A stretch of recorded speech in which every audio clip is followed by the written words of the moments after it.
Bom, né? É muito interessante. E o do... Cara, agora teve o eclipse total, né? Ah, que pena que eu não dei nada pra ver. E eu fiz no meu blog lá, ainda tem, hein, galera? Vocês vão lá ler, por favor, cara, porque eu gasto um tempo fazendo os textos lá. Olha aí, ó. Eu fiz um estudo muito legal antes de ir, porque o eclipse para civilizações. Que Isso que é maneiro. legal. Sim. Para civilizações antigas, cada uma via de um jeito, Com cada certeza. uma analisava de um Mau jeito. presságio, bom presságio. E não só isso, tinha as civilizações que sabiam já que ia acontecer, civilizações que sabiam prever o eclipse, Absurdo, né? a outra não, e ela usava aquilo. Então, quando você começa a ler essas histórias, tem a história famosíssima do Cristóvão Colombo com o eclipse, né? Sim. De 1504, o eclipse Não, da não Lua. tô ligado. Não sabe como foi? Não, como é que foi? Chega na outra coisa, Em 1504 teve um eclipse da Lua, não foi do Sol, não. ah. E Esse foi do Sol. Esse foi do Recente. Sol. Mas essa história, quando fala de eclipse, é sempre legal de falar, porque o Cristóvão Colombo estava aqui nas Índias, né? Estava aqui na América Central. Aham. E ele chegou para os índios estavam querendo muito papo com ele e tal, não sei o quê. Ele falou, olha só, eu vou mostrar para vocês como eu sou poderoso. Na noite e tal, eu vou esconder a lua. Cara, Sérgio, Por quê? sério? Sério, porque ele tinha informação, até o quadro. Coloca aí, ô Cris, pra gente, igual a gente colocou aquele dia, 1504, Columbus Eclipse. Ele sabia porque ele tinha as informações lá da Europa, onde o pessoal já previa eclipse, Sim. que naquela noite, em 1504, ia ter um eclipse da Lua. Olha aí. E aí ele chamou todos os índios e falou, vocês vão ver como que eu vou esconder a Lua, vocês não querem me ajudar? Vocês vão Olha ver aí. então. E aí, de repente, pum, a Lua fica preta. Aí, cara, aí você vai ver os quadros aí que retratam, aí, ó, esse aí é o quadro famoso. Os índios começam a venerar o Cristóvão Colombo, cara, como um deus. Que doideira. Porque ele foi o cara que escondeu a Lua. Entendeu? Pô, que maneiro, cara. Eu não sabia dessa história, não. Vou ter que dar uma olhada. Dar uma pesquisada. É um negócio muito interessante, cara. Isso aqui é 1504, eclipse da Lua, eclipse total da Lua de 1504. Ó o índio aqui, ó, abaixando e já venerando. Começaram a venerar o Cristóvão Colombo, Tem uma cara. história curiosa do Hans Staden, né? O Hans Staden é um alemão que veio pro Brasil. Ele escreveu um livro, Duas Viagens ao Brasil. E ele conta, né?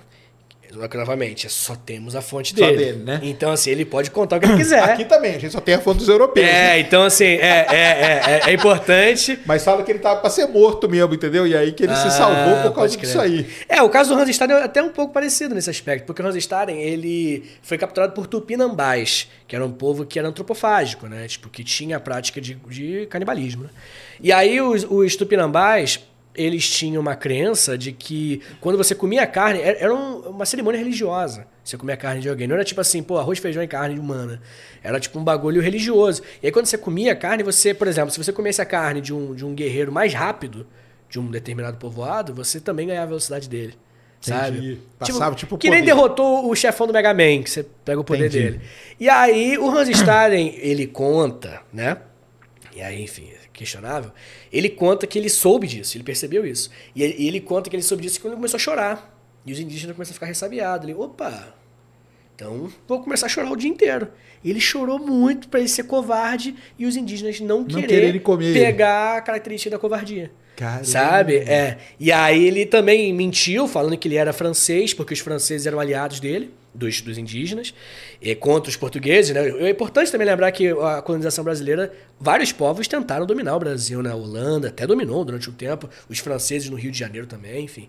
E aí ele, quando os franceses passam, ele já estava dias preso, sabe? Muito tempo, ele consegue fugir e volta para a Europa, assim, por muito pouco. Só que, novamente, é só essa fonte que a gente tem. Então é preocupante. A gente afirma o que está escrito, mas... No caso aí do Cristóvão... Eu falei Napoleão alguma hora? Não, né? acho que não. No caso do Cristóvão Colombo também. Né? Só tem a fonte dele e da galera ali, dos amigos dele. Sim. Mas falam que eles estavam... Os caras não queriam colaborar e depois desse evento, todo mundo começou a colaborar com ele.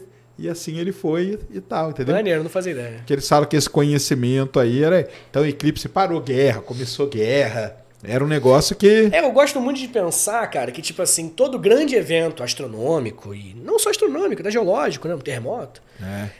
Alguém falou assim, Deus... Alguém, é muita gente. Alguém falou, Deus, me dá uma prova. E aí aconteceu, porque é muita gente, cara. Alguém falou. Sabe? Então, para essa pessoa tem um outro significado. né? Estatisticamente falando, Claro, sempre tem ali claro. um grande momento. A pessoa tá passando por um momento muito tenso na vida e aí tem um eclipse. Você, pô, é um sinal. É um sinal, sabe? com certeza. Com certeza. Bom demais. Né, e agora você imagina, você vendo o eclipse, você imagina esses povos antigos vendo, cara, aquilo lá acontecendo no céu. Falando certeza. de povo indígena, eu posso esquecer o nome, se eu não me engano, é o povo Tupi-Guarani. Um dos povos Tupi-Guarani, que são vários. Eles acreditavam que Tupã, ele era... Quando tinha uma trovoada, tinha uma tempestade, sim, era a voz dele. É isso, é. Sabe? Era a voz do Tupã. Então a relação dos indígenas com uma das entidades que eles acreditavam era uma relação diferente da nossa. Sim. Porque eles ouviam Tupã. Sabe? E aí, novamente, quando tinha uma tempestade próximo de um evento importante ou de alguma coisa, opa, Tupã tá falando com a gente.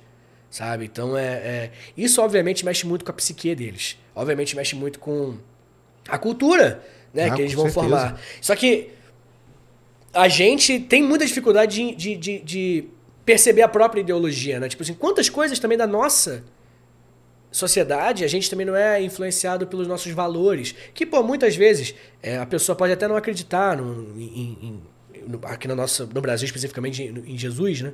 A pessoa não é cristã. Mas, ao mesmo tempo, ela foi criada numa sociedade bem cristã. Então, ela tem aquilo ali. E é louco, né, cara? Eu acho que a gente também tem um esforço muito normal, principalmente de quem estuda história, que é de tentar procurar os traços da sua ideologia dentro de você. É muito difícil, cara. Porque quem menos sabe da água é o peixe. Sabe? O peixe está dentro da água, tanto dentro da água, que ele não sabe que existe água.